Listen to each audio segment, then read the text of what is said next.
So the purpose of this talk is to present or to talk about method in crossing disciplines when thinking across disciplines and how that's possible. Now, this talk will lead to addressing a particular problem in transdisciplinary inquiry, which is raised by Gilles Deleuze in the introduction in Difference in Repetition, where he argues for forging alliances across science, philosophy, and the arts. And yet he shows real skepticism towards metaphor because of its taint by representation and what he calls being. And so what I want to do is to unpack that paradox, because I think metaphor is absolutely necessary in order to forge alliances. So this talk is to basically talk about the problem of metaphor and transdisciplinary inquiry, and to show the development of some approaches to metaphor that I've been developing over some time. And then next week, I'm going to address that paradox in Deleuze directly. So let me start.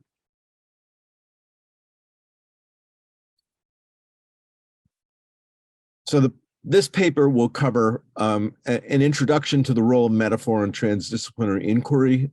And I'm beginning with the conclusion that there are basically 5 issues with the role of metaphor in crossing disciplines.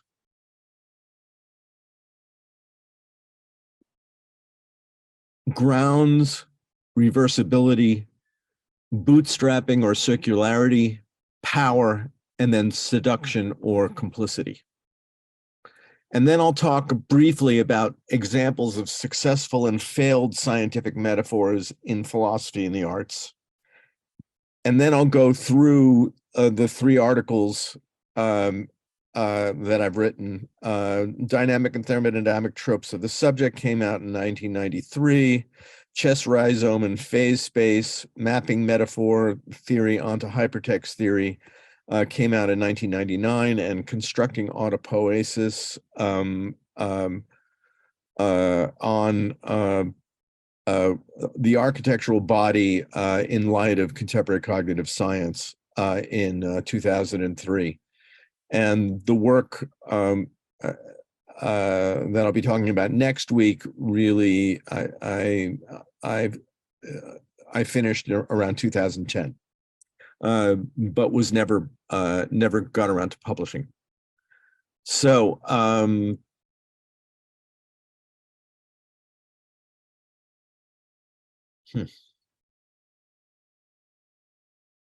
So let me talk about the problems with the role of metaphor in transdisciplinary inquiry. First of all, there's the problem of grounds.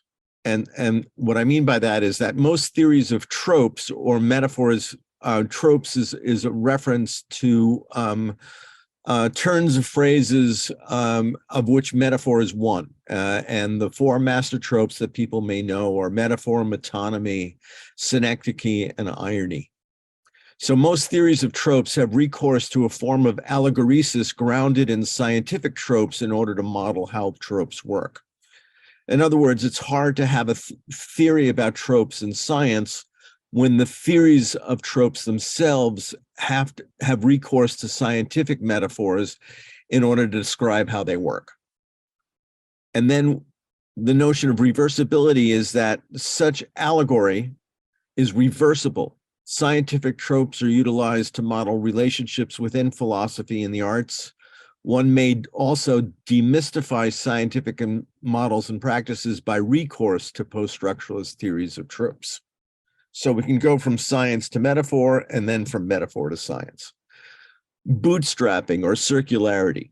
The question of bootstrapping emerges when we notice the circularity at the heart of borrowing tropes from other disciplines in order to make new knowledge, which in turn suggests ontological anxiety about the relationship between the metaphor and the things that metaphor represent.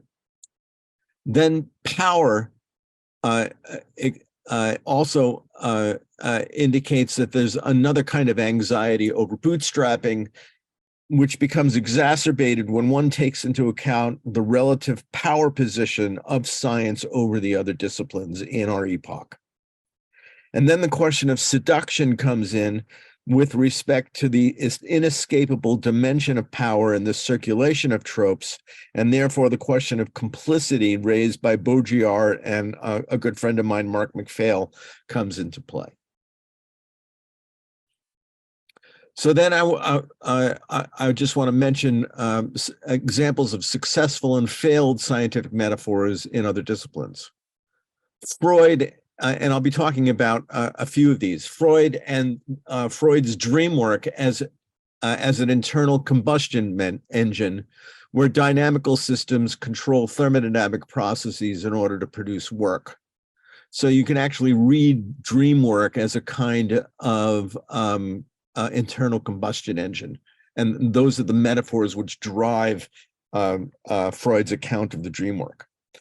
And that's a fairly successful one, but which in the first essay that I present to you, I show in contrast to the use of thermodynamics as a kind of endgame or equilibrium thermodynamics in Freud, whereas Deleuze and Guattari use thermodynamics as with reference to self-organizing systems, exemplified by the work of Prigogine in around from the 40s to the 1960s. So they're both drawing on thermodynamics as metaphors, but they're basing their metaphors on very different epistemological assumptions about the nature of entropy, either as an end game or as the initial conditions for order emerging out of chaos.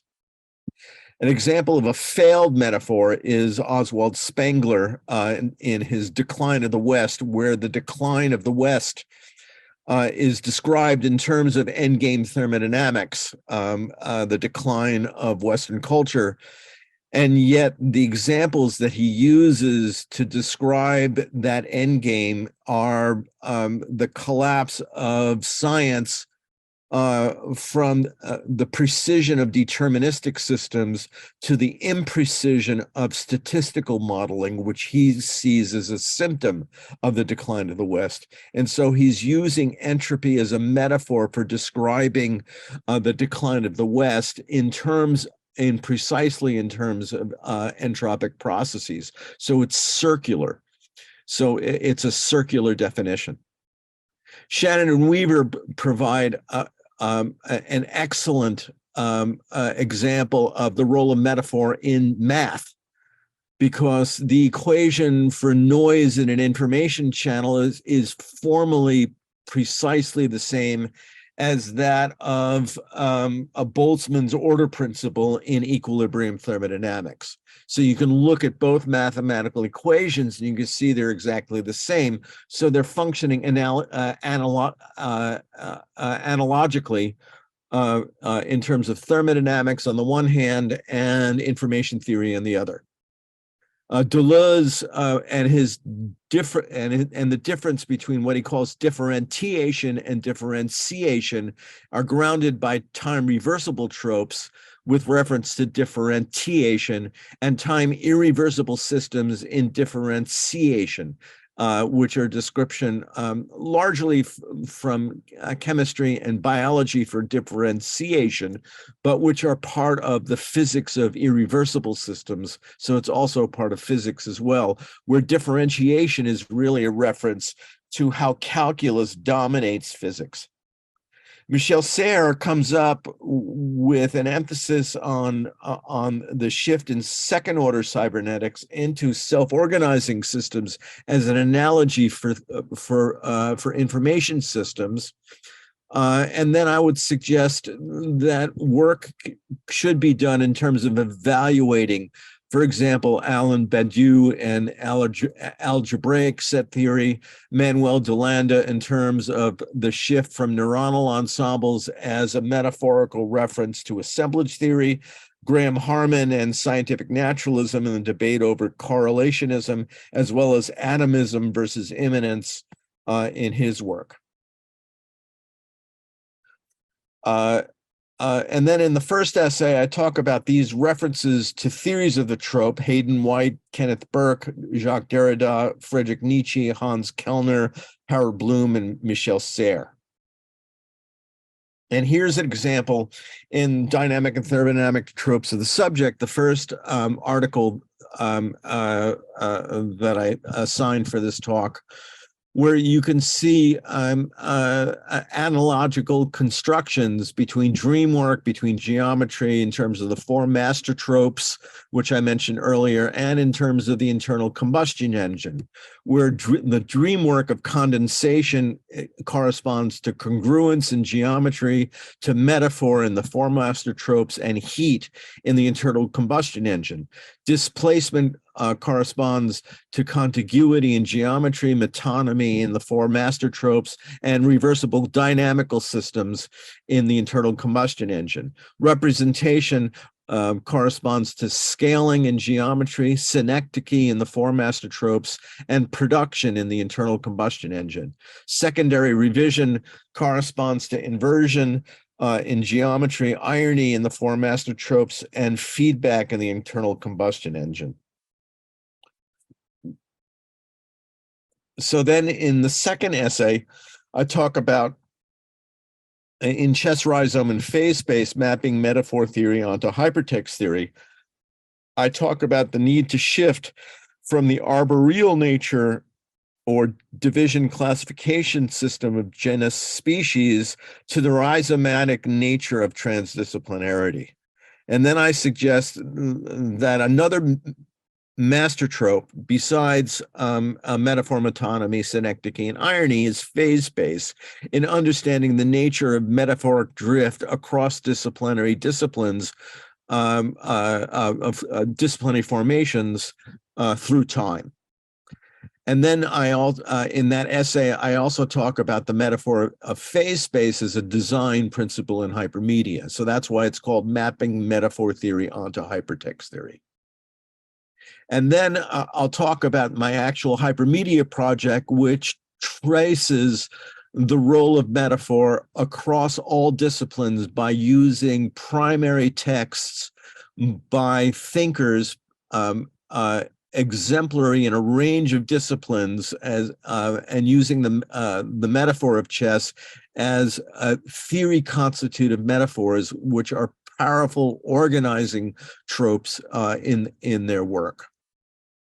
And I base this on a notion of this chart of cognitive science from a work called The Embodied Mind by Francisco Varela, Eleanor Roche, and Evan Thompson, where you can see all the different practitioners of the hybrid discipline of cognitive science with respect to their actual original disciplines, and then suggest if you take this diagram and move it orthogonally, and then extend the relationship of these particular thinkers through time and see how metaphors circulate amongst these different thinkers, that you get a sense of a completely different way to organize the drift of metaphors across disciplines to indicate how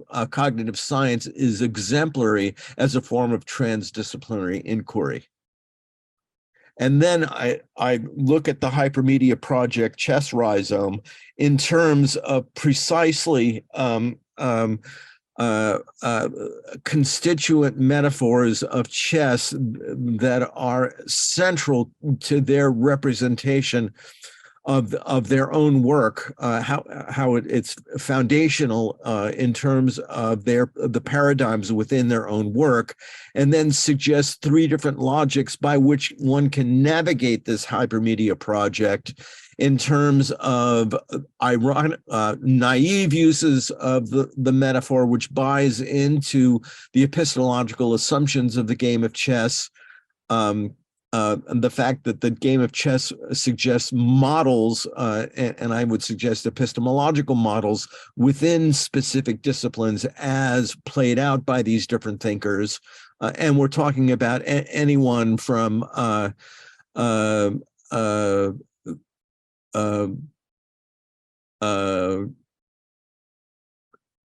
Thomas Pynchon and Joseph Beuys and John Cage, George, Louis Borges, Raymond Queneau, Vladimir Nabokov, Ezra Pound, Samuel Beckett, Marcel Duchamp, Francois Leliane, Italo Calvino, Georges Perec, Hayden White, James Boyd, Jacques Derrida, Oswald Spengler, Henri Poincaré, Clark Maxwell, Ferdinand de Saussure, Ludwig Wittgenstein, Claude Shannon, Mao Zedong, Henri Bergson, Mark McPhail, and so on and so on. There are actually larger, even more references in this, and this is a database of all primary texts that utilize the game of chess as a source of metaphor, model, and allegory in their work. And I suggest that I've reorganized hypermedia interfaces as a form of phase space, because you enter into any one of these dots and it leads to a whole range of possible other trajectories in terms of naive uses of chess, in terms of ironic uses of chess, and in terms of the genealogical propagation of the metaphor from, for example, Poincaré and Bergson and Duchamp to Beckett, to Cage, to Beuys, to Nabokov, and then to Pynchon. And then in the constructing autopoiesis, I talk about autopoiesis and cognition and the human embodied cognition, a system of analogies between Maturana and Varela and Arakawa and Ginz, the avant-garde architects. And within that, I also confront the problematic model of metaphors exemplified by the work of George Lakoff, Mark Johnson, and Mark Turner in the works Reading Minds, The Body and the Mind, and George Lakoff's famous Metaphors We Live By. And I use George Lakoff because Lakoff actually writes about Arakawa, and I suggest that there's something fundamentally wrong in the form of category error at work in their presentation of metaphor. So, and here is a map from my article making precise the analogies between Maturana and Varela's autopoiesis and Arakawa's system of the embodied, the architectural body. And then finally, this is just a reference and an introduction to what my talk will be next week. So on that note, I'm now going to read my paper. Okay, so this is an introductory lecture on the role of metaphor in transdisciplinary inquiry, and it's based on certain salient foci of the three articles that I assigned. So the first section is called the Physis Nomos of Tropes. So I'm going to start reading now. The problematic of the subject becomes the problem of representation when particular forms of representation of the subject, such as tropes, come into question. This problem of representation then requires a rhetoric of the tropes of subjectivity that will discover the relationships among particular tropes representing specific behaviors of consciousness, such as the dream work in Freud. By the term trope, we may refer to what Hayden White calls the irreducible nature of metaphor in imaginative and realistic discourses.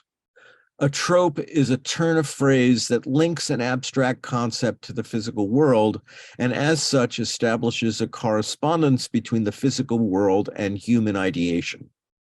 According to Hayden White, tropes are, quote, inexpungible from the discourse in the human sciences, unquote. In other words, for White, every trope is a fiction, the authorship of which all writers must deny in order to preserve their claim for the truth content of their discourse. But even contemporary theories of tropes have had recourse to the discipline of physics in order to model how tropes work. Thus, for the sake of this inquiry, we must first question the motives for such recourse, not only in psychology, but in theories of the trope as well. Jacques Derrida argues that tropes, or one particular form, metaphors, functions explicitly as the ontotheological manifestation of a white mythology, unquote, that tolerates, quote, a provisional loss of meaning, unquote, to arrive at, quote, what is proper. Tropes demonstrate their truth content by grounding discourse in the phenomenal world, which with the given that there must be some essential connection posited between word and thing. He says, like mimesis, metaphor comes back to physis, to its own truth and presence. Nature always finds in its own analogy its own resemblance to itself and finds increase there only of itself, unquote. Yet Derrida argues that metaphors serve both to menace and to function as accomplices. They menace by the way that the connection between name and thing is subject to, quote, wear and tear, by the tendency of tropes to wear themselves out like coins through the repetition of use, and by tearing that precise link between name and thing through deviation or tropical divergence. Notice the deployment of thermodynamic tropes here.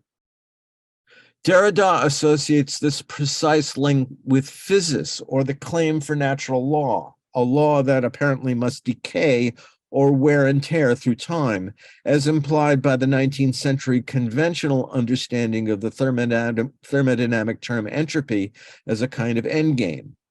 Both Jacques Derrida and Harold Bloom have noticed that interest in tropes and in entropy coincided in the middle of the 19th century.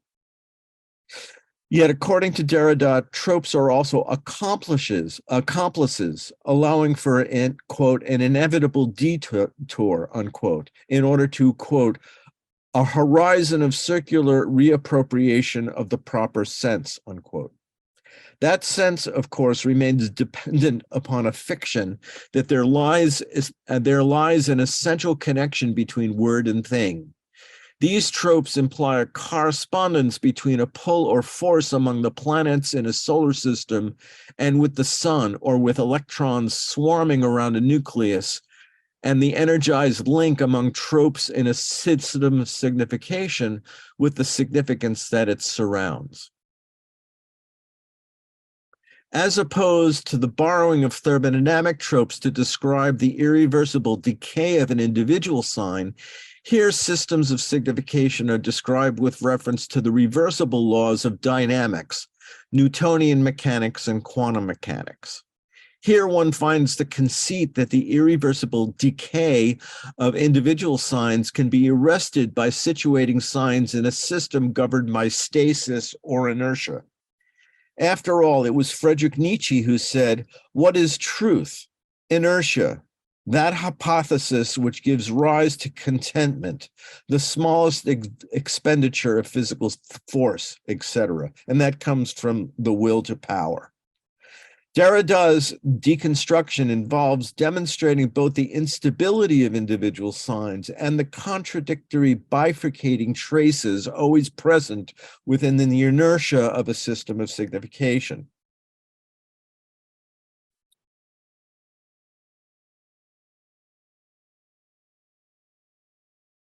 Sorry, I got lost.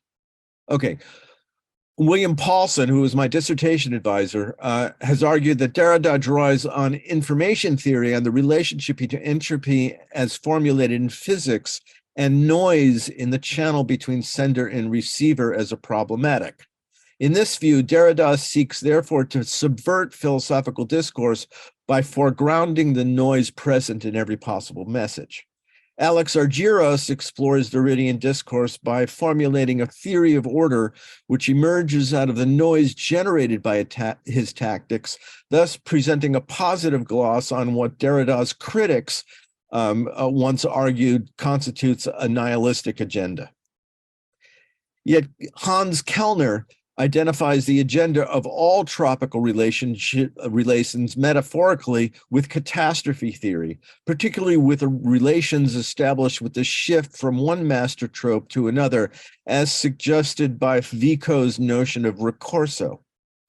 Within the field of trope theory, we can demonstrate the instability of a tropical system based as it is on circular reappropriation by observing transdisciplinary borrowings. In recent theories of rhetoric, therefore, there's been a return to the four master tropes discussed by Aristotle: metaphor, metonymy, synecdoche, and irony, in which to ground transdisciplinary borrowings. Hayden White has asserted the primacy of the four master tropes from Aristotle's rhetoric to demonstrate the stability of certain cognitive structures beneath specific disciplinary formations, history and psychology. He argues that Freud's mechanism of the dream work, which would be useful to review here, condensation, displacement, representation, and secondary revision, are their psychological equivalents. Condensation, the process of fusing several elements or images into one, is equivalent to metaphorical identification. Excuse me, I got the hiccups. By which one idea, image, or element surrenders to another, he says, signaling a shift in meaning and emotional intensity. And that's equivalent to metonymic displacement. Representation, the process of transposing ideas, feelings into symbols, is equivalent to synecdoche. Secondary revision, which with the help of an analyst converts dream elements into comprehensive form through the intrusion of self-conscious distance, is equivalent to irony. I also suggested this past January in the first of my two public talks on jazz and cognition, a similar analysis for the role of the master tropes in the composition of contrapuntal invention, metaphor and invention by octave, metonymy and invention by intervallic shift, synecdoche and the invention by elongation and or diminution, irony and invention by retrograde. That rhetoric may supply tropes for clinical psychology, and that developmental psychology may provide tropes for rhetoric, indicates the potential circularity inherent in any attempt to ground tropes by recourse to other disciplines. For example, White becomes quite dependent upon a cultural applications of Freud's psychoanalytic approach when he claims that within cultural field, schemes of tropes function unconsciously, he says, thus circulating the grounds of his discourse between psychoanalysis and linguistics with reference to the work of Jacques Lacan. White's keyword for describing tropical function here is defense, and I'm most directly interested in exploring the defensive posture implicit in the recourse to tropes from other disciplines. As Hayden White points out, Harold Bloom has taken the further Freudian step in pronouncing tropes, quote, the linguistic equivalent of a tropical mechanism, the defense, unquote, that while directing, quote, against literal meaning in discourse, unquote, must always assume that literal meaning is something possible. For Bloom,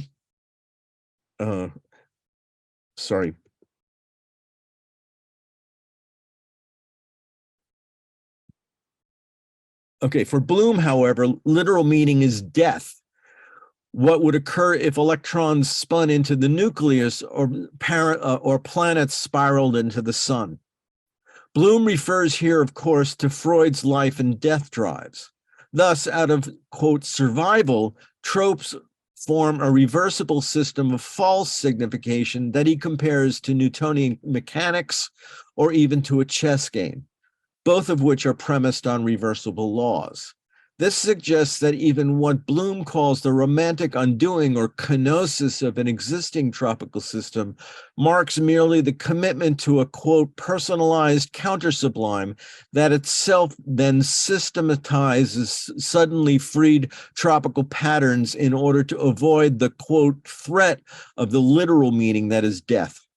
Here we have a physics of romantic revolution, of private epistemic shifts, a physis of deterritorializations and reterritorializations of the tropic approximation that constitutes the limits of representation. Yet we must form Bloom's influence theory into a further step that he would resist by insisting that tropes, quote, defend an ideological as well as a psychological state, and thus that the disintegration of an accepted tropical field constitutes a public as well as private event. Scientists resort to tropes of cultural phenomena to make their explanations of physical forces and processes accessible. Social philosophers, artists, and psychologists resort to tropes from physical forces and processes in order to similarly explain cultural, aesthetic, and psychological phenomena.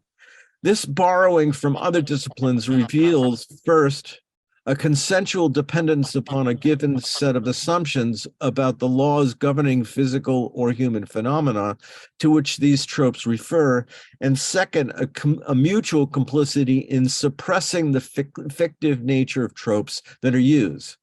Thus, physicists, philosophers, artists, and psychologists betray their dependence on the fictive correspondence between the laws governing nature and the laws governing culture because it makes their thoughts intelligible.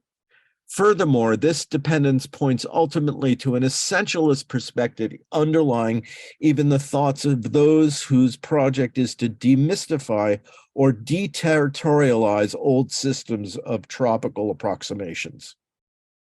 We address, therefore, how the institution of the avant-garde in whatever discipline functions in complicity with the dominant systems it seeks to destabilize. But before discussing historical examples of this complicity in two avant-garde moments in the history of the theories of the subject, Freud's and Deleuze and Guattari, here I'm talking about my first essay, we should address motive more directly. The problem of cross-disciplinary borrowing becomes complicated further by the relative status of each discipline in the cultural field. By this, I mean that the borrowing of physical tropes by the arts, philosophy, and psychology marks their marginalized position more than their cosmological reach. In contrast, the borrowing of cultural tropes, such as Richard Feynman's use of the chessboard to describe the laws governing the interactions of subatomic particles, for example, to illustrate physical laws, extends mastery, which in turn reflects the domination of the science across the spectrum of social discourses, in other words, also philosophy and the arts.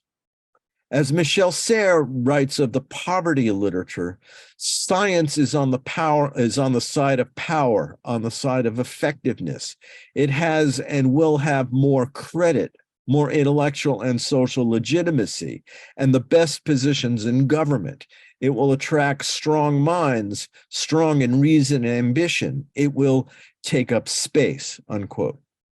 Here, Serres emphasizes the legitimizing power as well as the fictiveness of tropes from physics, and we must recognize when examining the internally contradictory use of these tropes that the motive for constructing those correspondences lies with the will to power.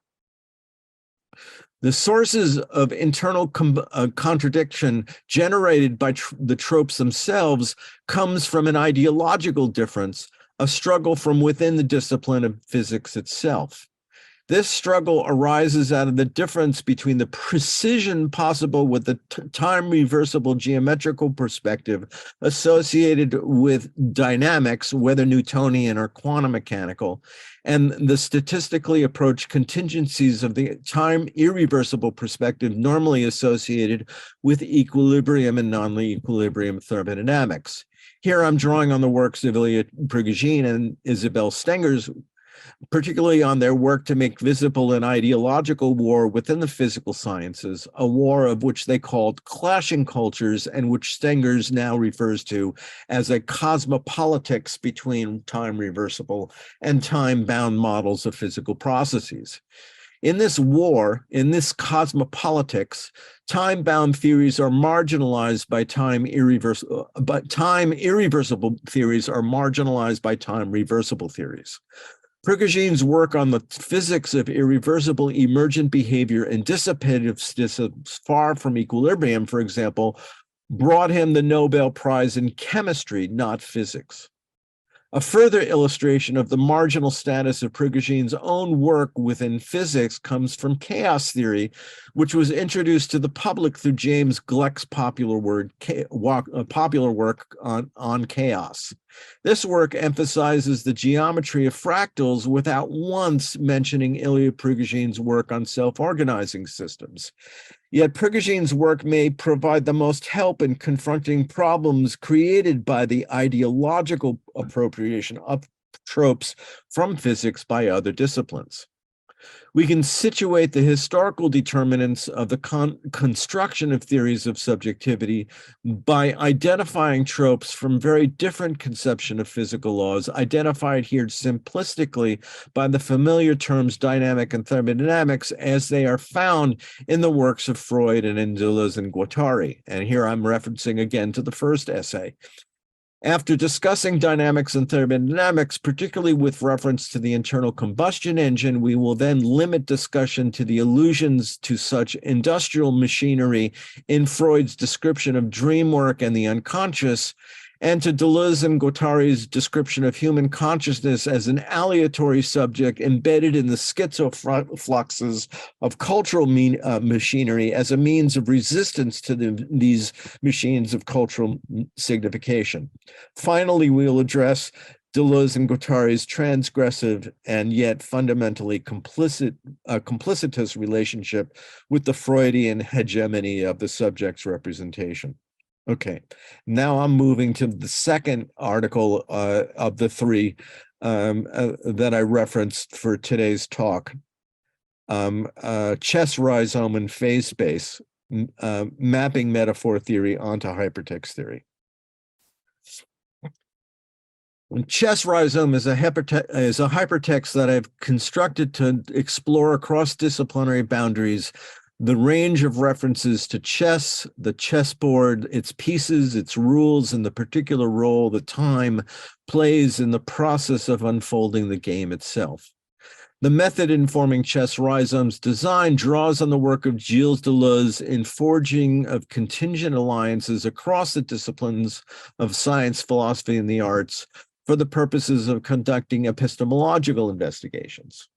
The purpose of this project is to explore metaphor, or tropes more generally, as a site for transdisciplinary inquiry. Particularly, chess rhizome exploits the unstable nature of Richard Boyd's theory constitutive metaphor as a ground for epistemological criticism by mapping the logics of the drift of the chess trope across disciplinary boundaries in order to make visible its cultural work. And here, if anybody saw my talk from last September 24th through Foreign Objekt, you can see that I'm going into much greater detail what I laid out in terms of my methodology for doing transdisciplinary inquiry with reference to the role of showing how Duchamp anticipated many of the issues associated with post-human philosophy. The three particular logics that this hypertext project attempts to model are genealogical, or the causal drift of a trope from one user to another, Naive, in other words, the opaque, unself-conscious use of a particular trope with an uncritical acceptance of its epistemological baggage, and ironic, or the transparent and self-conscious use of a particular trope with a skeptical perspective on its epistemological baggage. So now let's talk about chess as a metaphor, model, and allegory. The chessboard both tropes visually and models dynamically the assumptions about the reversibility of time underlying the calculus of Newton and Leibniz. A metaphor constitutive of the theory it seeks to illustrate, and here I'm referencing Richard Boyd's theory constitutive metaphor. It has been employed by physicists and mathematicians such as Richard Feynman, Henri Poincaré, and Francois Leliène, linguists such as Ferdinand de Saussure and Ludwig, information theorists such as Claude Shannon, philosophers such as Ludwig Wittgenstein, Walter Benjamin, Gilles Deleuze, and Félix Guattari, artists such as Marcel Duchamp, Joseph Beuys, literary figures such as Ezra Pound, T.S. Eliot, Samuel Beckett, Jean-Louis Borges, Vladimir Nabokov, and Thomas Pynchon, musicians such as Cage, and many others. The chessboard tropes visually and by analogy the assumptions of an underlying Platonic timeless being beneath the causal chain of violent events this sport of kings portrays in abstract form. Furthermore, chess models such as calculus does the culture of control over the contingent possibilities for cause and effect. It does so by freezing events into a series of still frames, more like a single cinematic image out of a series than a tableau. These frames become mulled over by the players seeking to manipulate the game towards their preferred sequence of cause and effect, which will lead to victory at some future point.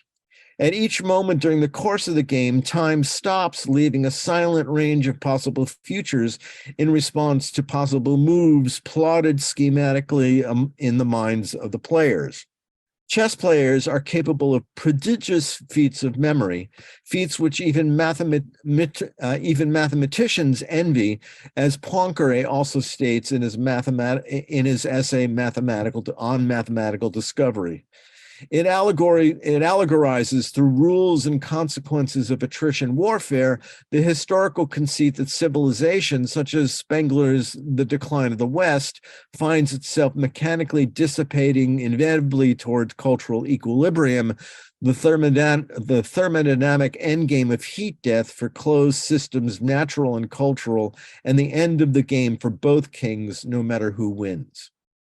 By offering these metaphors, models, and allegories, the game of chess seems to carry the considerable baggage of two major assumptions in physics. First, the laws governing the dynamics of the game are symmetrical with respect to time and space and remain simple as well as immutable. No other game like Go can exist simultaneously. Second, its pieces form collectively a kind of machinery and behave in a manner that is analogous to a closed thermodynamic system, like a heat engine gradually approaching equilibrium. Control, the mapping and enactment of causal relationships, has its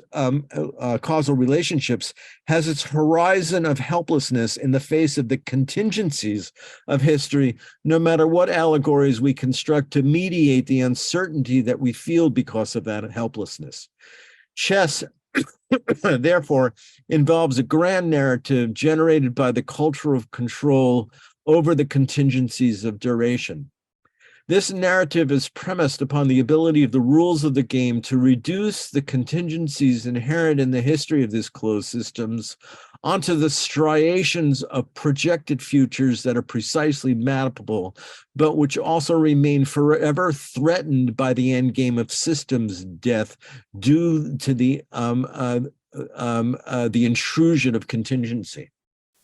Here we can now address the relationship between metaphor and epistemology in the knowledge systems we construct for ourselves. Chess is a theory constitutive metaphor. Richard Boyd argues for the central role of metaphor in the hard sciences by noticing that metaphor serves as, quote, one of the many devices available to the scientific community to accomplish the task of accommodation of language to the causal structure of the world, unquote. And here I'm drawing on an essay that can be found in a wonderful collection that's still relevant called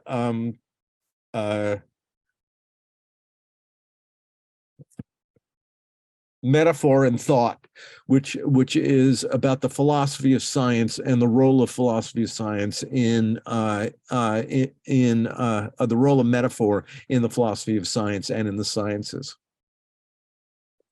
In the same collection, Thomas Kuhn challenges Boyd on this point by questioning whether, quote, successive scientific theories provide successively clear approximations to nature, unquote. This forces another philosopher, Pelikan, to comment ironically on the phenomenon of scientists referring to, quote, literal and, quote, figurative metaphors.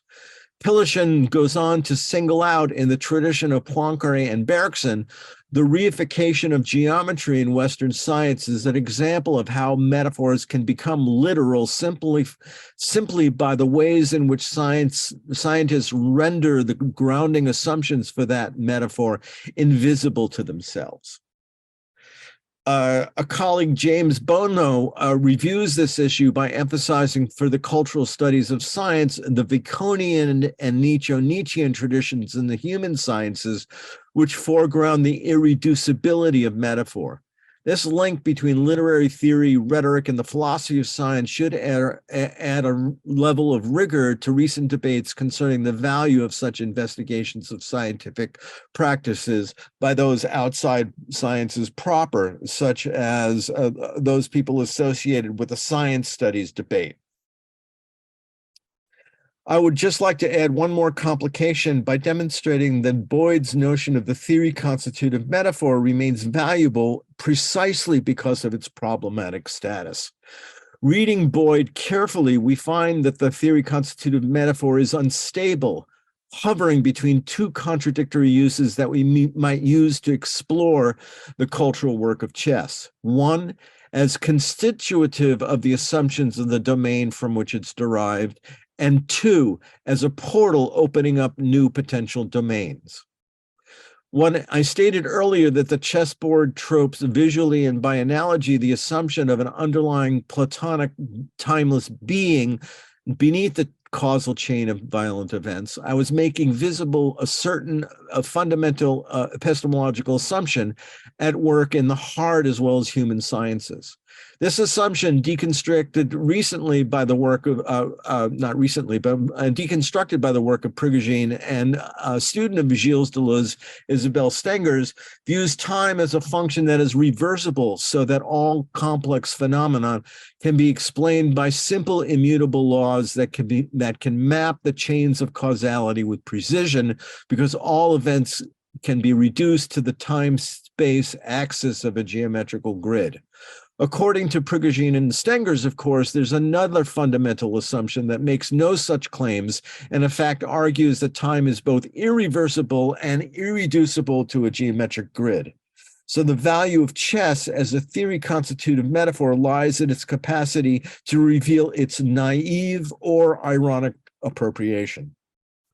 Richard Feynman uses chess to describe the simple laws governing the reversible and symmetrical nature of particle interactions in quantum electrodynamics in terms of the first law of thermodynamics, in other words, the conservation of energy and matter. Ferdinand de Saussure uses chess to describe the laws governing the synchronic perspective of speech acts in structural linguistics.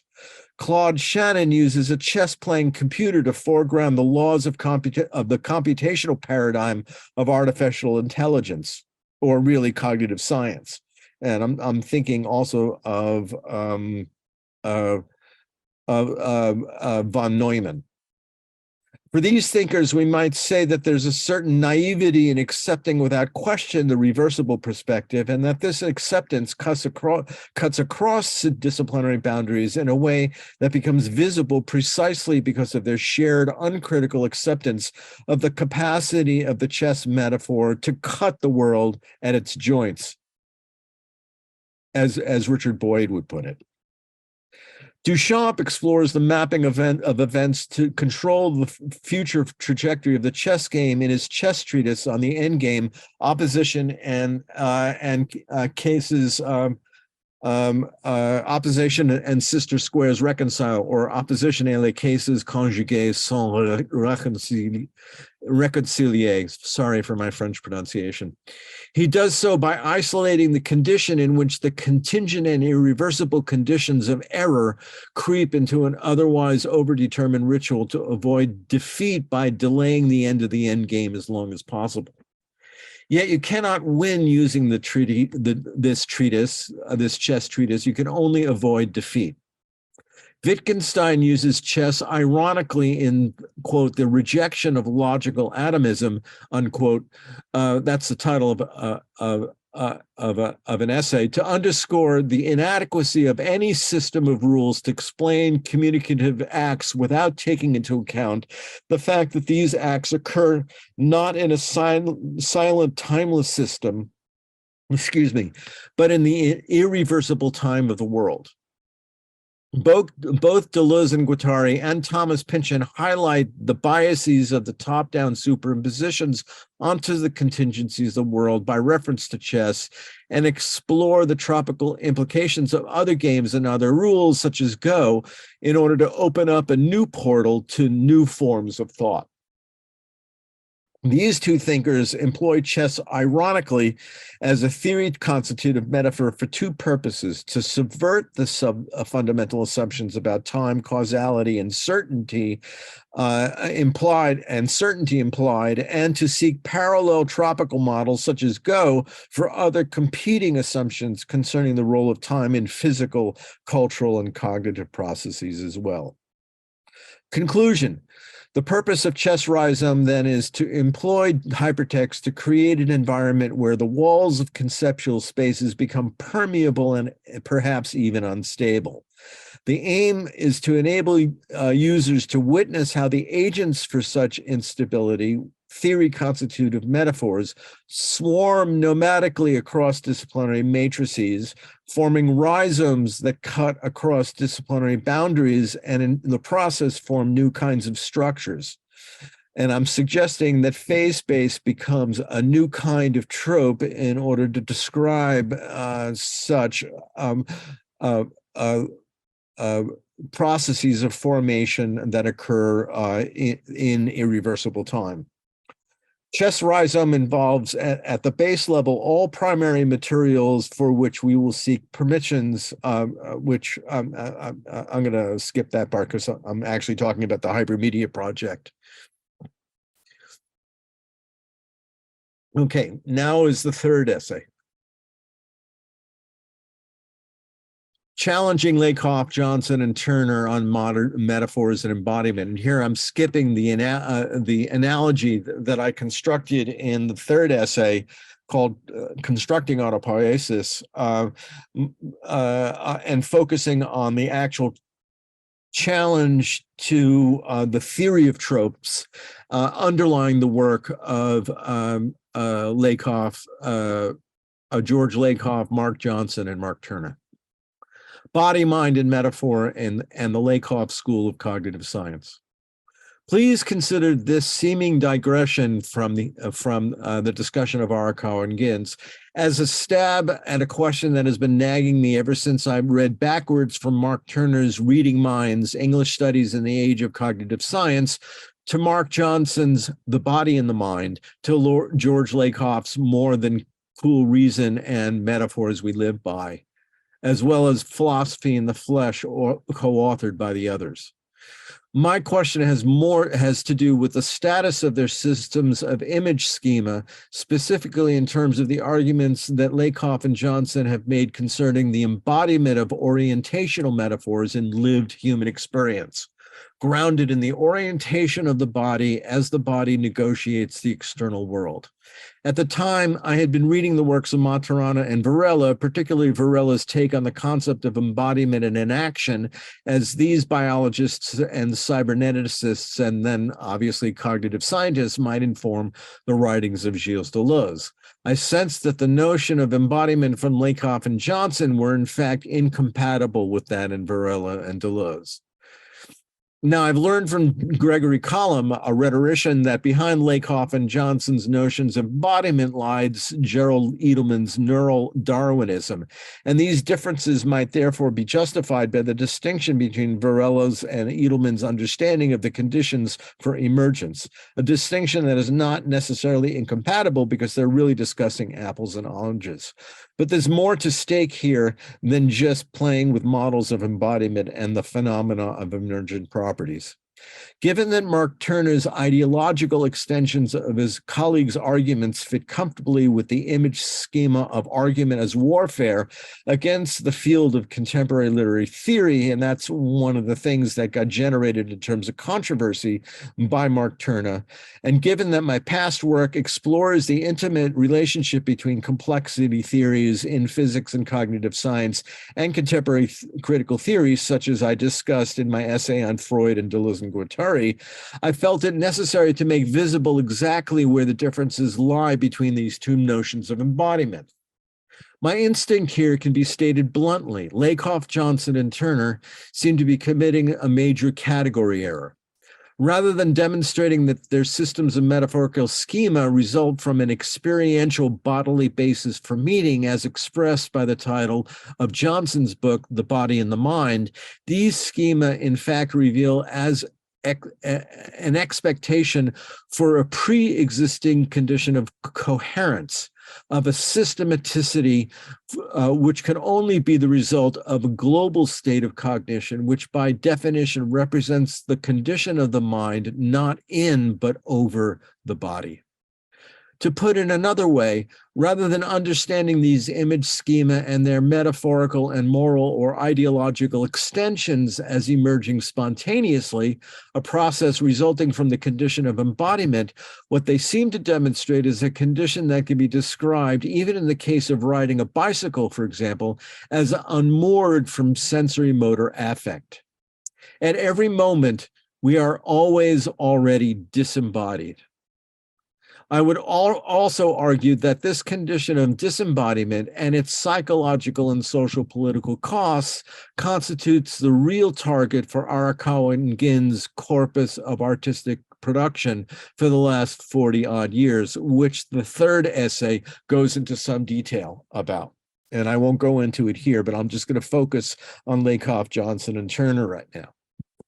The influential claims of Lakoff, Johnson, and Turner for an epistemological and moral imagination grounded by the bodily and experiential basis for meaning deserves to be tested against the work of the cognitive scientist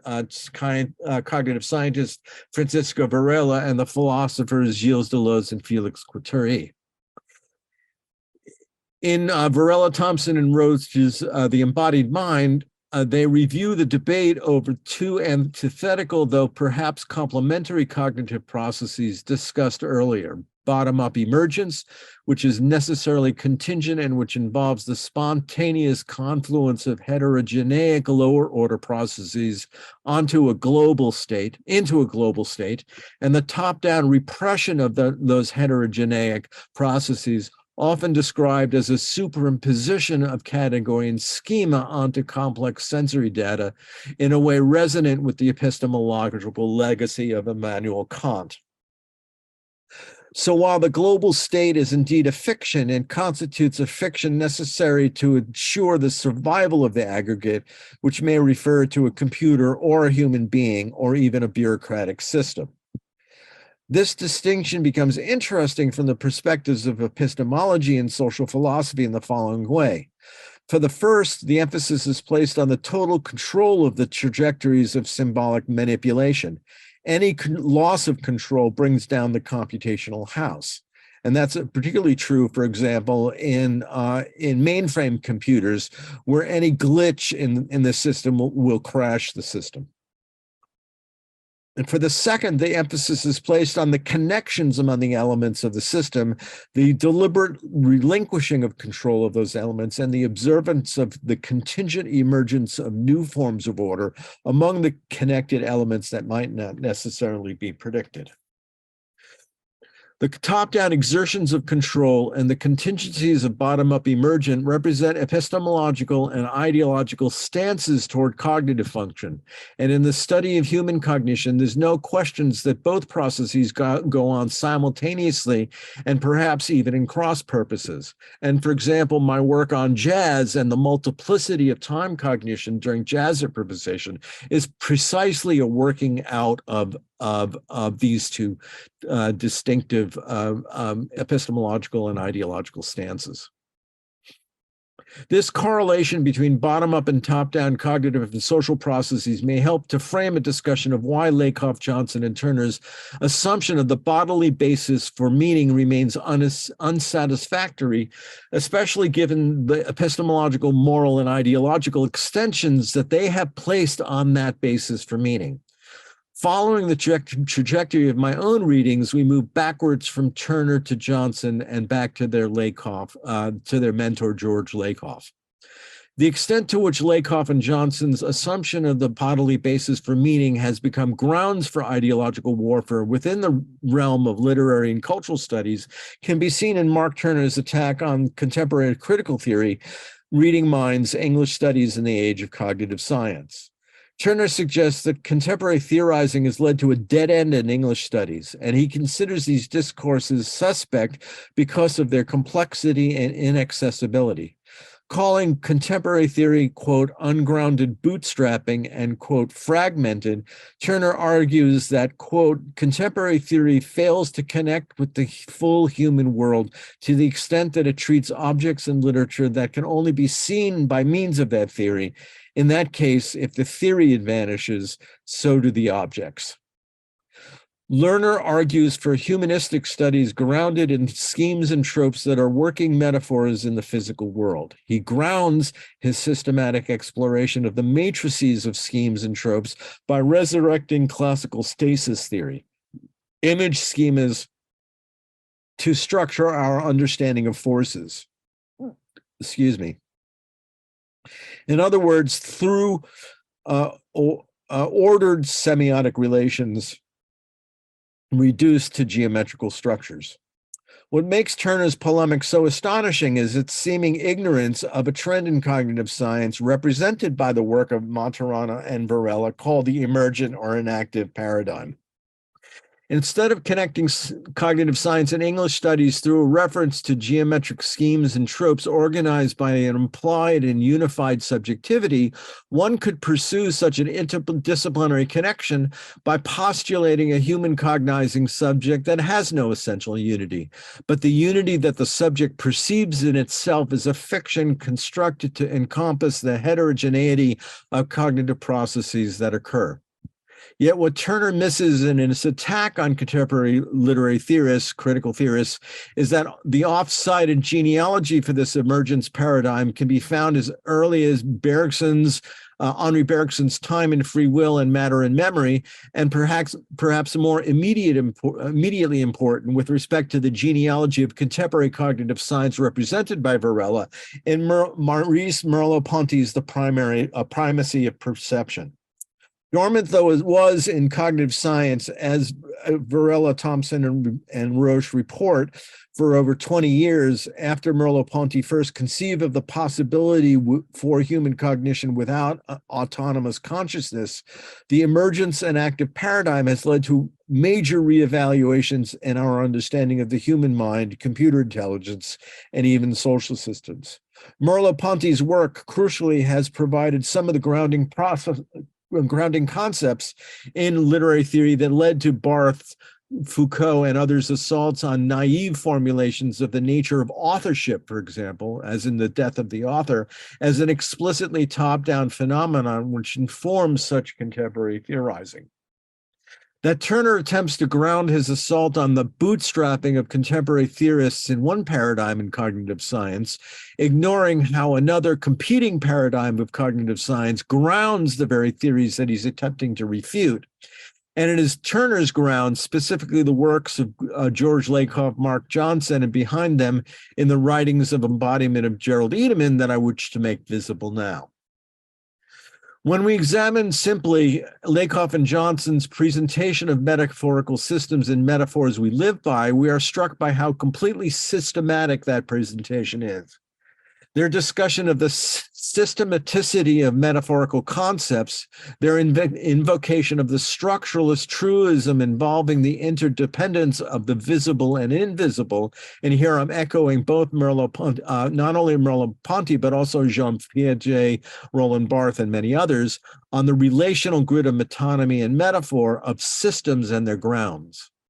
In fact, the projection of establishing a system of metaphorical schema involving simultaneously the analysis of that system and its grounds itself implies a grounds. And we can find reference to the nature of that grounds for such theorizing of metaphorical systems in a term that appears 5 times in the table of contents of metaphors we live by: coherence.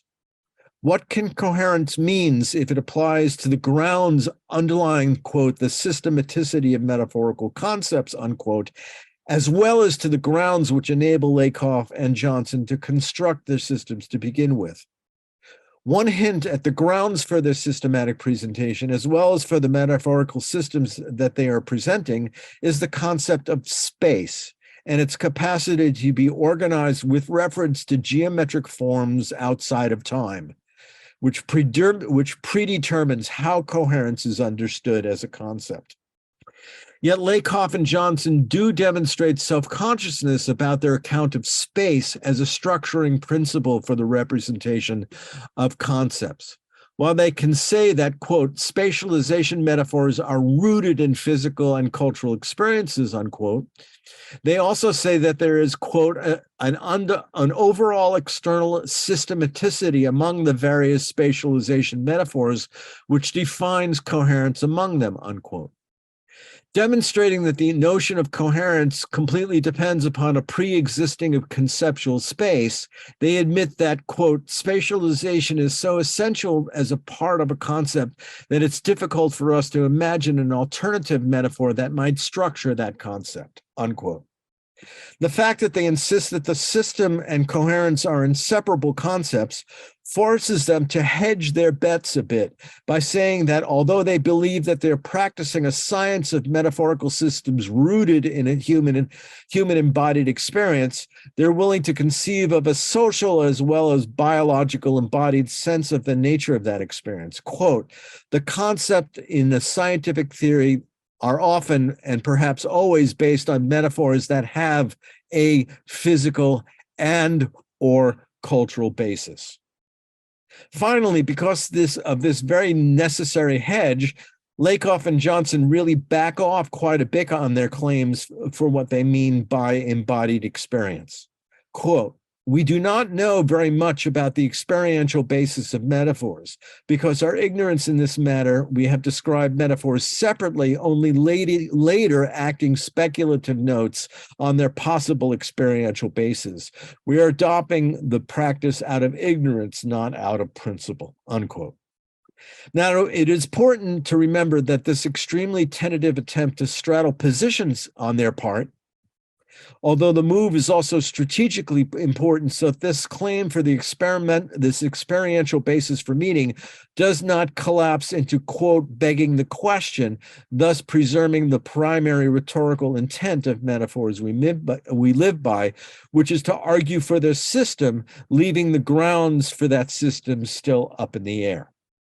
However, it is the grounds that we're most interested in, and we can approach those grounds from another direction by claiming their claims for an experientialism that will explode the distinction between objectivism and subjectivism as fundamental epistemological stances. Despite being unable to really demonstrate the connection between metaphorical systems and their posited experiential grounds, in 5 concluding chapters, Lakoff and Johnson attempt to argue that their positive experientialism makes it visible the mythic dimension to the objectivist and subjectivist grounds for meaning systems. On the one hand, an embrace of the experiential grounds for metaphoricity and its extension into conceptual formation makes conceptual formations makes claims for an objectivist reality untenable, while at the same time insisting that the bio-orientational and social nature of these very metaphorical and conceptual systems requires a rejection of the naive subjectivist postulation represented by romantic psychology and its progeny. On the other hand, the very account of the system of metaphoricity must necessarily be grounded in the top-down domination of experiential grounds by mental processes, generally speaking, represented specifically by cognitive schema within the individual and by the forms of geometry capable of spatializing even duration in establishing subject positions in science and society, in other words, in philosophy and the arts. It is this top-down domination that enables objectivity to exist in the first place. In other words, to cut the grounds from under objectivity would be to undercut their own. What I would like to do then is to demonstrate how this relationship between coherence and spatiality and its origins in what Varela calls the global state and what Deleuze and Guattari call the body without organs requires a pre-existing condition of dominant cognitive wholeness before any metaphorical or conceptual or even moral system can be constructed to begin with. The place where Lakoff and Johnson back off on their claims for the experiential basis for meaning system by hedging their bets is the starting point for Johnson's masterwork, The Body and the Mind. Mark Johnson tackles the question of the role of the body in the experientialist paradigm directly. He defines the body as, quote, a generic term for the embodied origins of imaginative structures of understanding, such as image schema and their metaphorical elaborations, unquote. He rejects objectivism in the final analysis by resurrecting a different system of subjectivity from those ensconced in romantic psychology. Quote, I focus on the indispensability of human understanding for meaning and rationality, unquote. He insists on dethroning objectivism so completely that he calls for a definition of understanding as inhabited by, quote, just those kinds of imaginative structures that emerge from our experience as bodily organisms functioning in interaction with an environment, unquote. Structures depending upon, quote, preconceptual and non-propositional forms, unquote, capable of becoming, quote, metaphorically projected and propositionally elaborated to continue our network of meanings. Experience, then, must be understood as involving a range of inputs. And here Johnson comes close to an understanding of embodiment that Francisco Varela might embrace, quote, including basic perceptual motor program, emotional, historical, social, and linguistic dimensions. And he attempts to both assert this grounded notion of experience and explain its mechanisms, which is a very tall order. Johnson says, my purpose is not only to argue that the body is in the mind, that these imaginative structures or understanding are crucial to meaning and reason, but also to explore how the body and the mind, how it is possible and necessary, after all, for abstract meanings and for reason and imagination to have a bodily basis. But the question we need to ask is as follows. Do these systems of meaning really have a bodily basis, or are we already dealing with a level of cognition that is globally managing the body, and in fact, with a form of cognition capable of constructing these metaphorical and conceptual systems out of image schema with a preconscious attempt to manage the body by encompassing it in a wholeness capable of registering its entirety for the purposes of operational control. Johnson's first move is to posit image schema, which defined as, quote, Gestalt structures consisting of parts standing in relations and organized into unified wholes by which our experience manifests in discernible order, unquote. These image schemata come into existence when, quote, human bodily movement, manipulation of objects, and perceptual interactions involve recurring patterns without which our experience would be chaotic and incomprehensible, unquote. Johnson argues that by the mediation of these image schema, we begin to comprehend our experience. We might refer to these schemata as, quote, habit in the ways resonant with both Bergson and Bourdieu. But before we try to actually confront the priority of precisely the chaotic and incomprehensible from the emergent properties perspective of Varela and Deleuze and Guattari, we need to examine a little more closely the claims that Johnson is making for these schemata. First of all, by insisting that these Gestalt structures consist of part-whole relations, Johnson seems to imply an essential basis for geometric forms based on the priority of the synecdoche, yet he seems to insist that these Gestalt structures are actually the originating forms by which metaphoricity becomes possible. Since Johnson allows that, I will, quote, I will not be using metaphor in the traditional sense as merely a figure of speech. Rather, I shall identify it as a pervasive, independent, indispensable structure of human understanding, unquote. We can suggest that the term metaphor here can be replaced with the more generic term trope, a wholeness capable of subsuming the part that we call earlier synecdoche. That's a cheap shot, by the way, but let's leave it at that. This brings us to a chicken and egg situation from which we might release ourselves through a more directed examination of his concept of experience as a condition of embodiment. He argues that, quote, virtually everyone agrees that human experience and meaning is dependent in some way upon the body, for it is our contact with the entire spatio-temporal world that surrounds us, unquote. Now, Johnson is arguing for an externality in which we are embedded. Yet he defines that externality by reference to a construct of the world as represented by a relational grid of time and space, so that time becomes simply another category of spatial form, a form which does not surround us at all, but which, as Poincaré and Bergson argued before the turn of the 20th century, is superimposed by us upon the world for the purposes of operational control. A superimposition which grounds the very objectivism that Johnson is trying so hard to dethrone. In other words, Johnson's, quote, constructive theory of imagination and understanding that emphasizes our embodiment, unquote, seems instead to demonstrate that the functioning of the imagination, as he is defining, is actually engaged in ensuring our disembodied response to external and internal stimuli from a posited transcendental ground, a being that, like the manager out of the Dilbert comic strip, controls the becoming of lower order cognitive processes for its own metaphorical purposes. Let's test this challenge to Johnson's bodily basis for meaning by reference to one of his more powerful representations of embodied knowledge, the borrowing of Michael Polanyi's extended metaphor bicycle rider from Polanyi's masterwork Personal Knowledge to illustrate the image schemata and metaphorical extensions of balance.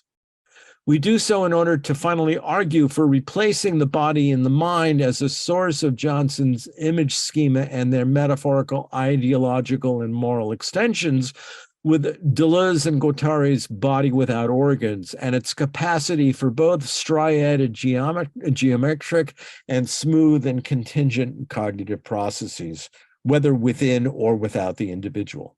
So now let's talk about Personal Knowledge by Polanyi. In The Body and the Mind, Mark Johnson refers to Polanyi's discussion of the bicycle rider from personal knowledge, and this reference is paradigmatic of his claims for the bodily basis for cognition.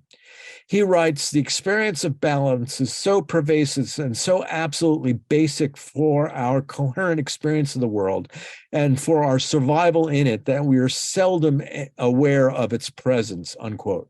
He goes on to say, quote, without it, our physical reality would be utterly chaotic, unquote. He emphasizes that balance is something that, quote, we learn with our bodies and not by grasping a set of rules, unquote. It cannot be taught, according to Johnson, because it, quote, is something we do. It is, quote, a preconceptual bodily activity that cannot be described propositionally, unquote. Here he is invoking the author of Personal Knowledge. Quote, as Michael Polanyi has argued, you cannot tell another what steps to take in achieving the balanced riding of a bicycle. Now, the footnote cites the book, but not the page, and it took me some time to guess where the passage might be. It would be worth looking briefly at what Polanyi actually says and to situate what Mark Johnson makes of Polanyi's point against our common sense understanding of what is involved in learning how to ride a bicycle, even on an easily navigable surface. What Polanyi refers to is the concept of unspecifiability, a condition of cognitive and motor functioning so habitual that it becomes subsumed into our pre-conscious awareness beyond recall. And that's from Personal Knowledge. This kind of functioning becomes a kind of, quote, trial and error by which we feel our way to success and may continue to improve on our success without knowing how we do it, unquote. He goes on to describe the mastery of swimming strokes and invokes, quote, the principle of cycling without realizing that it's consisting in the adjustment of your momentary direction and velocity as so to counteract continuously your momentary accidental unbalance, unquote. Polanyi thus is trying to describe the instrumental processes by which one discovers the wide range of not consciously known rules of skill and connoisseurship, which comprise important technical processes that cannot be completely specified, unquote. However, we are a long way from saying that because something is instrumentally mastered without conscious intellectual effort, it must be knowledge and action that arises from the body itself without a mental controlling function. Polanyi himself gives the clue for problematizing his own assertions here when he describes an activity of adjusting, quote, your momentary accidental unbalance, unquote, without specifying the agency which is engaged in the act of adjustment by processing one's direction and velocity with respect to the topology of the landscape and the force of gravity. The language of calculus which Polanyi invokes involving trajectory and velocity becomes telling here, as is the reference to the unnamed agent in computing these forces and processes against a spatio-temporal field.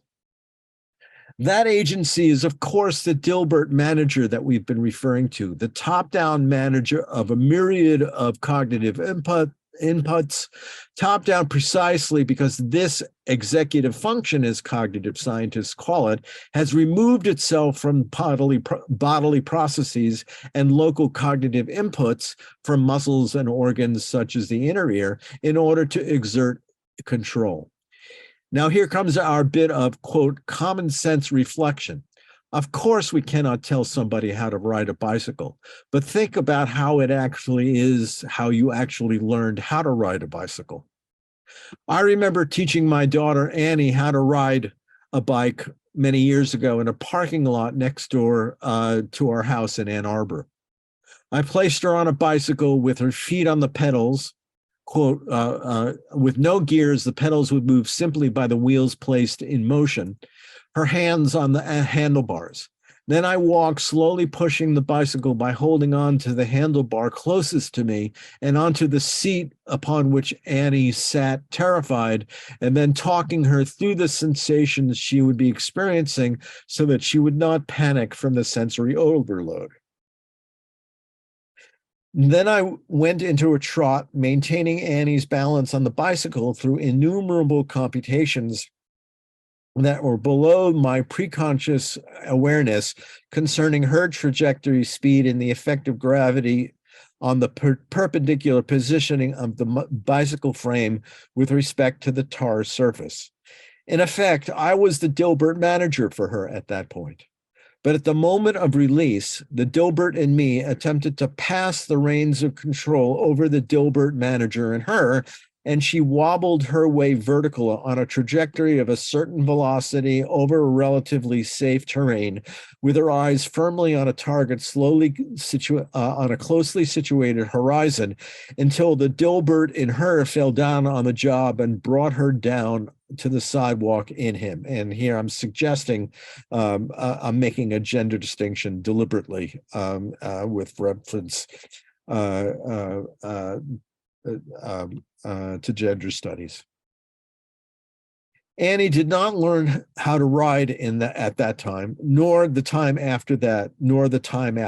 But every time I served as a surrogate Dilbert manager, I managed the Dilbert within her a chance to learn how to manage more and more sensations while involving itself in more and more computations for the relative condition of safety.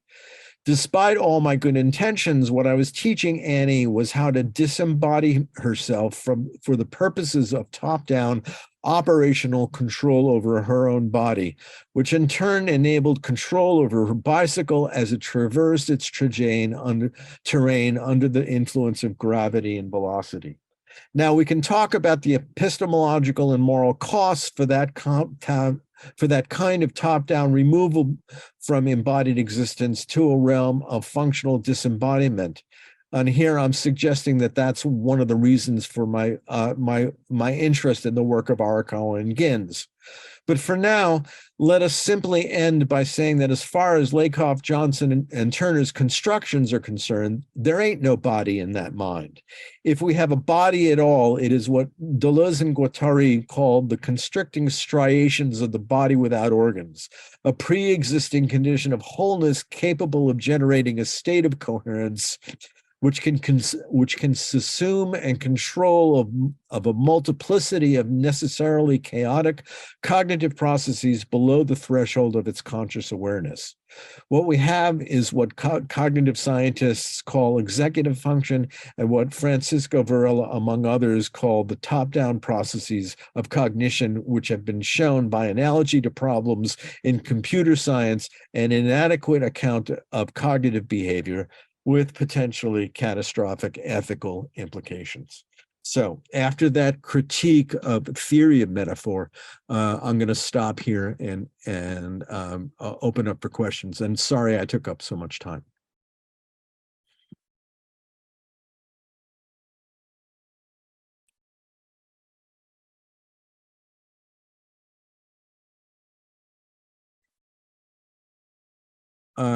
Akshat, you might want to unmute yourself. Yeah, go ahead. Am I audible? Yeah, can you turn on your video so we can see you?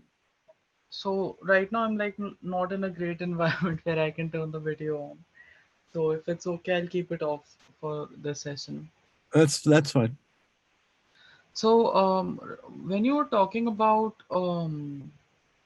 chess as metaphor and applying it to Richard Boyd's idea of TCM, yes, don't you think particularly what Boyd was striving for in his paper was to establish a certain sense of clarity and demarcation in the natural sciences between what is um, a metaphor that is being effectively read into language yes, and read into the sciences in a yeah, Heideggerian sense, affecting science, and between what is, let's say, bad French philosophy that is employing quasi mathematical tools in order to obfuscate itself. I know it's like a very incendiary thing to say, and there's yes. a like an easy charge of scientism that can be thrown at me for saying this. But like I truly do believe this, that I think the work Boyd was attempting was much more humble, I would say, What than Yeah, I think you're right. But I would also use the word naive as well as humble, because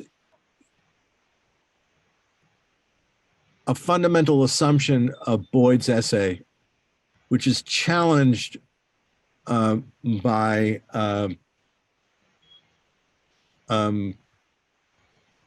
by a work like The Structure of Scientific Revolutions, is that it's that one can slowly approach reality in the sense of how metaphors cut the world at its joints. And so he was trying to present a theory of metaphor which underscores the productive role of metaphor in the sciences.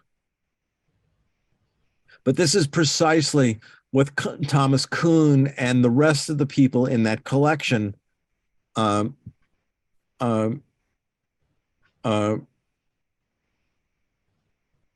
refute. But isn't What I do is to recuperate the notion of theory constitutive metaphor, one by buying into what Kuhn and Politian say, and emphasize the instability of the theory constitutive metaphor by showing how it can be used both naively and ironically. So the reason why I'm interested in the theory constitutive metaphor is it connects the relationship between metaphor not only to epistemology, but also to underlying ideologies which structure epistemologies. but isn't Kant's idea of paradigm shift like deeply criticized, um, and based upon like his idea of accumulation is widely accepted, based upon how science proceeds. And I know particularly when as individuals are interacting with sciences or philosophies or anything, we do so in terms of individuals and our own personal likes and dislikes of one particular point of view over the other, whether it's in philosophy or even in the, let's say, in common interpretations of quantum mechanics, about how things are happening and our own individual biases, which can be epistemic, which can be phenomenological, and whatever then quantum mechanical framework fits it, we might lean towards it. But like considering all of this, don't you think, um, particularly applying metaphor theory the way French philosophers do, let's say, and particularly like in reference to your essay, I've not been able to read all of it. Couldn't find like an open access version, but particularly applying the metaphor of chess across the board, and then reiterating that physics has a totalizing effect on discourse, whereby it affects humanities, and whereby it, let's say, territorializes domains inside the humanities. I would feel like personally, I would feel I think the opposite is true here. I mean, I think it's no secret to any one of us that there are like deep problems in how science is communicated and how um, scientists treat epistemology and phenomenology. But um, I think a more deeper problem or issue is in how um, theorists, not philosophers of science, but how theorists treat uh, science, scientific communication, I think, particularly, and how they use science in like expounding their ideas. I see where you're coming from. And I would say that that Thomas Kuhn's notion of normal science fits in here. Because it involves practices in which the assumptions underlying those practices remain opaque. And for example, within one of the reasons why I mentioned Prigogine is that his work is really on the physics of reversible and irreversible systems, which applies in a transdisciplinary way to chemistry and biology. And there are people who are following Prigogine's lead in chemistry and biology to demonstrate that. When you particularly think about, if I could just finish what I was going to say.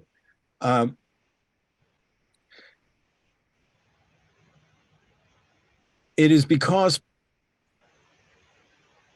the critics of Prigogine have bought so heavily into the reversible perspective on physical processes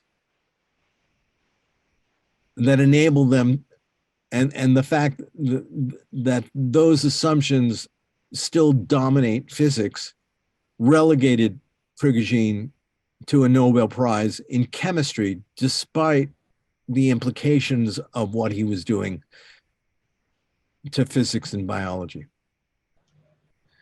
And this gets laid out not only in Order Out of Chaos, which Prigogine co-wrote with Deleuze's student Isabel Stengers, but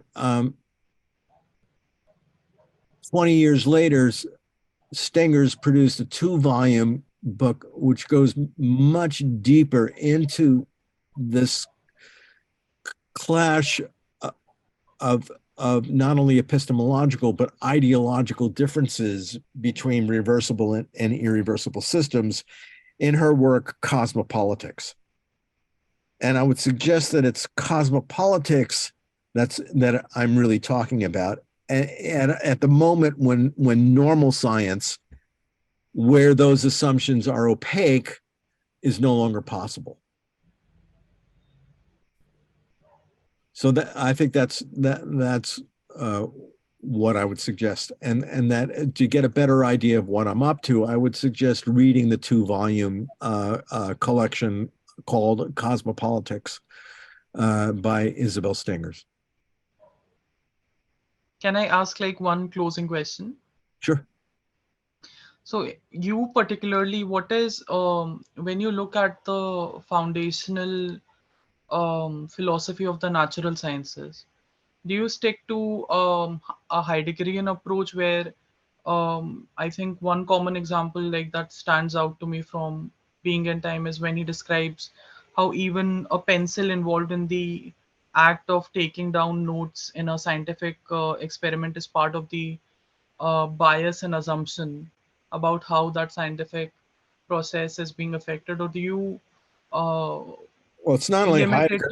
It's not only Heidegger that points that out. I mean, Bergson provides, I think, the really first major critique of how physics gets practiced in the West by its insistence on reducing time to a matrix of time and space, which becomes codified by Kant in philosophy by making time and space as a relational grid a priori. And it's Kant that codifies that for all the disciplines.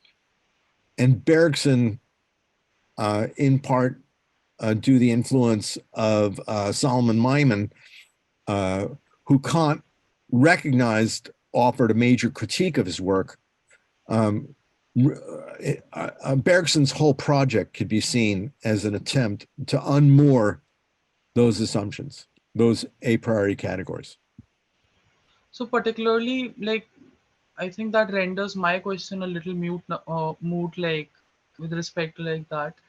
But I think from where my understanding of like time is, I think Of who? there are only like of time. Signs Time, time. as in Quantum mechanical semiotics, time. as in No, semiotics. quantum mechanical time, not Time. science. Yeah. Yeah, time. So I don't think there are a lot of options that we get there, because obviously it's understandable why we might want to abandon the grid-like approach that is, let's say, put forward by Newtonian mechanics or string theory. But then the other alternative that Heidegger leads towards, that later phenomenologists and quantum mechanic theories like loop quantum gravity lead towards, is like a monadic corpuscular time that is static and non-changing, and essentially an inversion of time going through us than us going through time. So in between that dichotomy, when we do break away from the Kantian assertion of how time is organized, I don't think we end up towards um, something which is drastically that different in its consequences when applied to philosophy, and isn't essentially like, particularly to me, how I see the relationship between time and epistemology, something that really impacts at the end of the day these discussions about how the sciences are conducting themselves.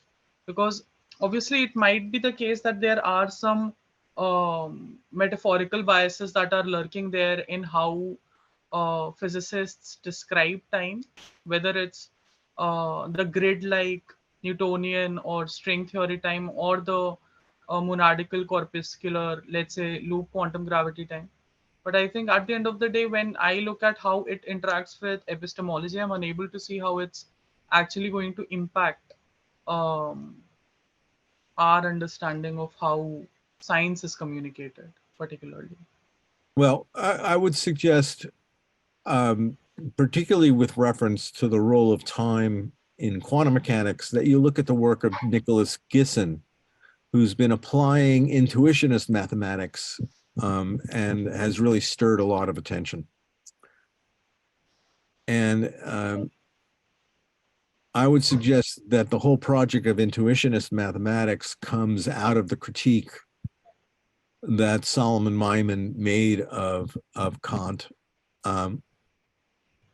and which gets developed by Leopold Kronecker, who's considered the father of intuitionist mathematics, and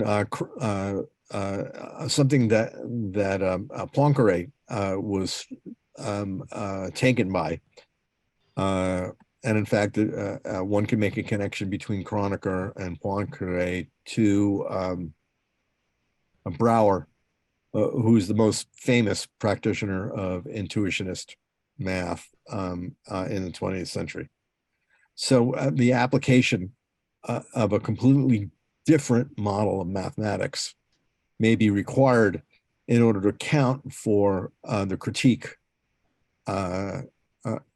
that Bergson initiates in Western science. I'll look into them, but personally, I am a mathematical realist.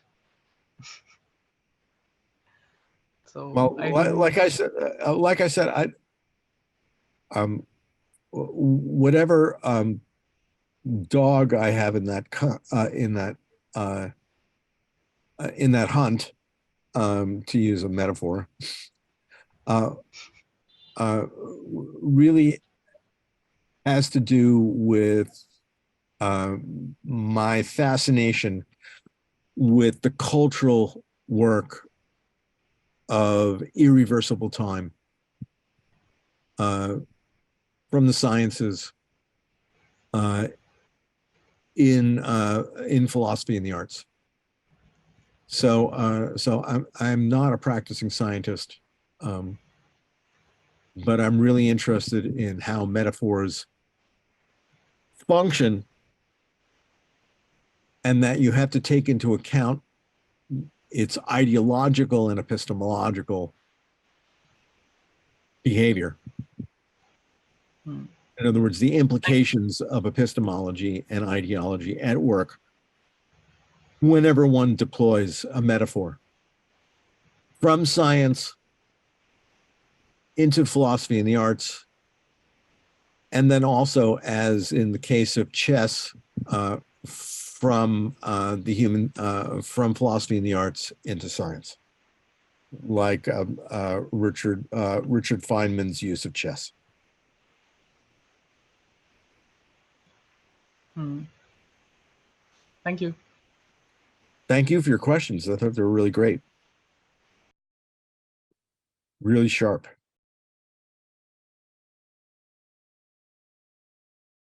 Any other questions?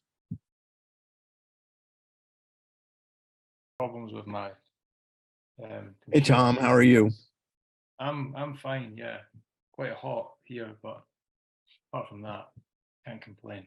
I had a quick question. It probably isn't as sharp, metaphorically speaking, as the last question. But I was just wondering how. I mean, also after having read your texts for this for this week and next, I wondered what how you what kind of distinctions that you drew from, because I noticed in your text that you don't also mention the word, you don't also mention the notion of the metonym, which is often kind of brought together with metaphor. Yeah, actually, at the very beginning of the talk, I talk about the four master tropes. Okay. And then suggest that phase space is another kind of master trope, Okay. drawn from a different set of epistemological assumptions. So I talk about metaphor, metonymy, synecdoche, and let me share my screen again. Okay. Sorry, I must have missed that. I was a little late, perhaps. Yeah. Can you see? Yes. Yes. Okay, hold on one second. So I talk about 5 problems with the role of metaphor. Mm-hmm. Well, and then say a little bit about how you here and here I connect the 4 master tropes to Freud's dream work, to geometry, like I did with respect to counterpoint. If you remember the talk in January, I think you were there. Mm-hmm, mm-hmm. And then also with respect to the functioning of an internal combustion engine, and to show how that Freud is drawing from all these reference systems to construct the distinction between condensation, displacement, representation, and secondary revision. Mm-hmm. And I talk specifically about the 4 master tropes being important to Kenneth Burke, to Hayden White, to the rhetorician Frank D'Angelo, and so forth. Yeah, I made specific connections to metonymy in this way, much like I did with reference to counterpoint. Okay. So that was really at the beginning, when I was, in a sense, I was attempting with these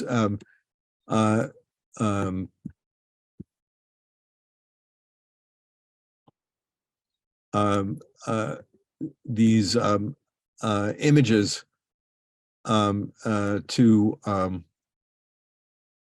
to outline what I was going to talk about. So I did an introduction with a slideshow, and then I read. Okay. The only reason I ask is because perhaps it is in itself slightly, well, hackneyed, you could say, but it's sometimes been suggested that with perhaps I don't know so much about science. You know, I can understand, I can follow what you're talking about, but I don't have a background in science in any way at all. So I'm coming much more from like the an arts perspective, really, and other kind of related fields. But it's to me anyway. Sometimes when communicated, I don't know how I feel about this, but that the metonym kind of acts as a way of combining ideas, let's say, bringing together ideas and other sort of potentialities, and some suggestion. Again, I admit it's probably in itself kind of. I think that's right. But in contrast to that, the metaphor sometimes suggested that it's a way of suppressing ideas or suppressing, or at least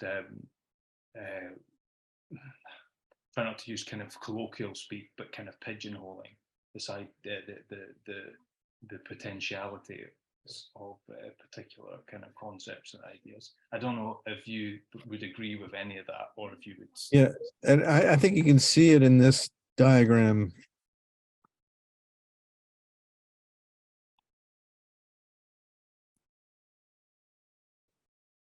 Yeah, the connection of metaphor to dream work is it's connected to condensation. Yeah. Okay. Where metonymy is connected to displacement, but also contiguity, which means the juxtaposition in space and time. Yeah. Right. So I think I would agree with you. Absolutely. Fantastic. Yeah, that's really, that was kind of my. And what I was getting at is that all of these constructs depend upon a reversible model of time to justify their coherence. Okay. And that if you're dealing with an irreversible system with an emphasis on the irreversibility of time, you have to come up with a whole new system of metaphors which work against these. And I think that's what, for example, Deleuze and Guattari have done. Okay. Like the rhizome. You can call that a master trope, right? Phase space, which is a form of geometry that is capable of modeling irreversible processes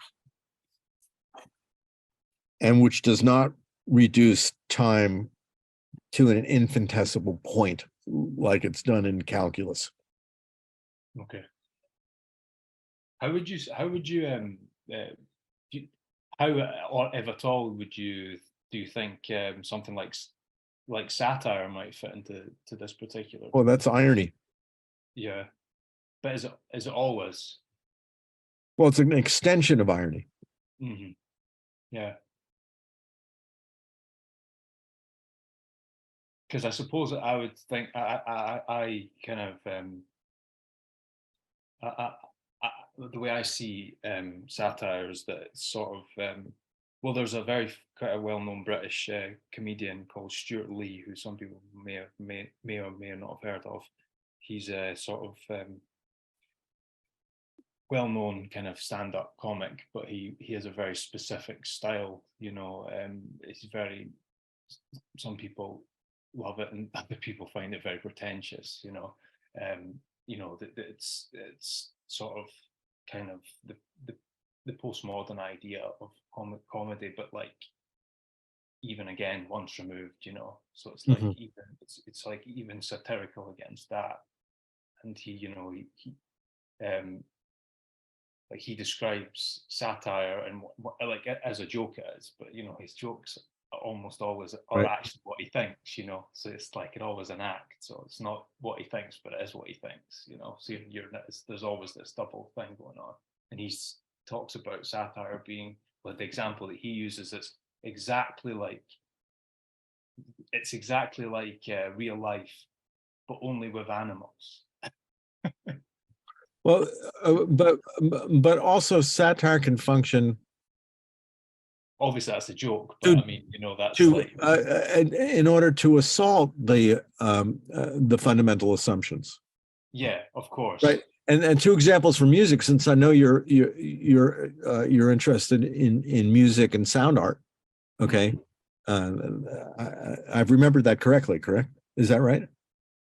Yeah, well, yeah, I suppose. Yeah, Interested yeah, in torture, right? yeah.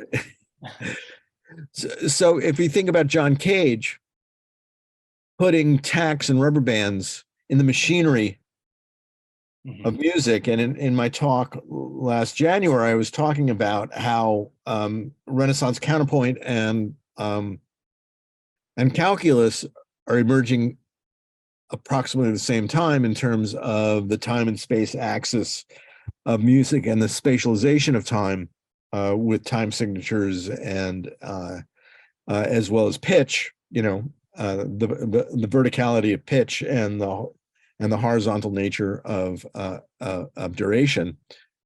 And that when he's putting, tacks and rubber bands in the machinery of a piano, which is paradigmatic of those assumptions about the nature of musical time, he's undercutting those assumptions. Another version would be, for example, Harpo Marx, who starts out playing a piano and in the process basically destroys the piano and then picks up the frame and starts playing it like a harp. Yeah, I've seen it. I mean, that's the nihilistic yet productive nature of irony, as not only a deconstruction of the current paradigm, but a portal into new paradigms. Mm-hmm. That's great. Would it be possible for you to share your slides at all at some point? What? It's not. I understand. What you mean, this slide? Just your slides from your presentation, from today, some of the slides that you went through at the start. And that's up to, maybe Sepida can. I can send it to Sepida, and she can put it up if she wants. Only if possible. Yeah, or I could send it to you. Yeah, if you send me, I can upload it in the blog if you want, or send it on the Discord. Yeah, no, that's perfectly fine. Okay, thanks. I mean, especially since I've already written these articles. I mean, they came out in 1993, 1999, and then 2003 are the 3 essays that I signed to go with this talk. So, and I would encourage you, if you haven't had a chance to read them, that you might get a lot out of them, because I'm really covering that territory in this talk.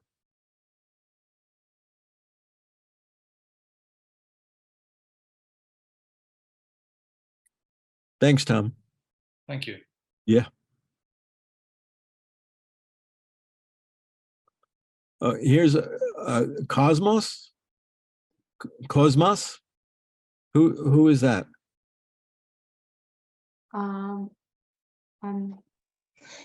Yes, hello. I don't know if you can hear me. I'm from the smartphone. Can you hear me? Yes. Yeah. Can you put your video up? I don't think it works. So sorry about that. Okay. Well, a lot of my work over the last number of years has been on the cognitive science of jazz improvisation,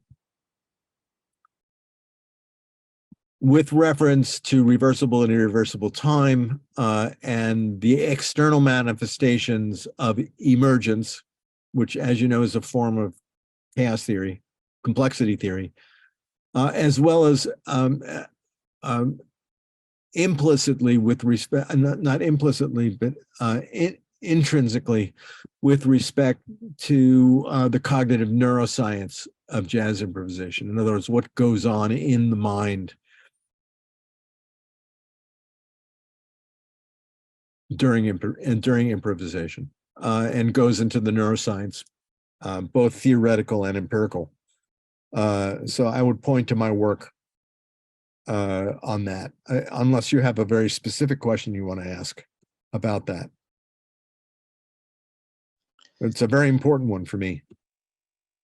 Yes, I was wondering about the differences and uses of the words improvisation, extemporization, and interpretation, and how these terms have been shaped historically, and how we can understand these terms in more contemporary context where musicians work with algorithms.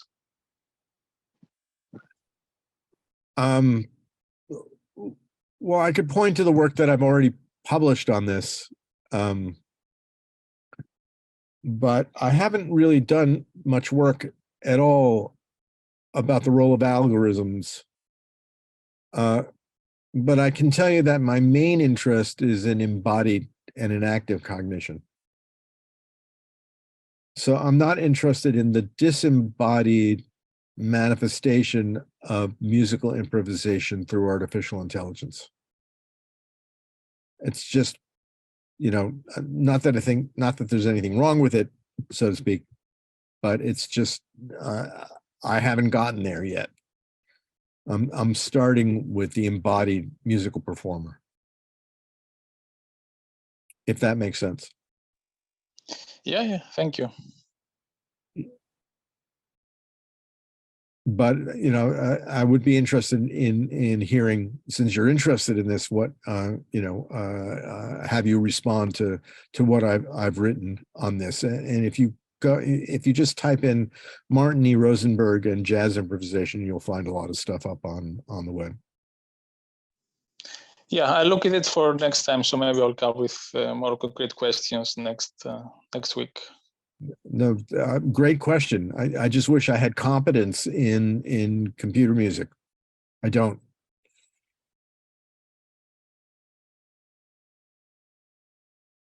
Yeah, let me just say that I'm for next week, I'm focusing in on how to do transdisciplinary work. And I'm doing that by unpacking a paradox in the work of Gilles Deleuze, where he argues for forging alliances across science, philosophy, and the arts, and yet denying the efficacy of metaphor specifically because it's tainted by the essentialism of timeless being.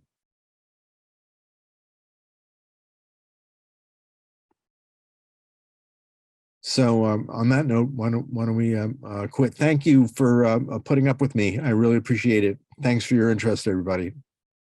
And I'll see you next Saturday.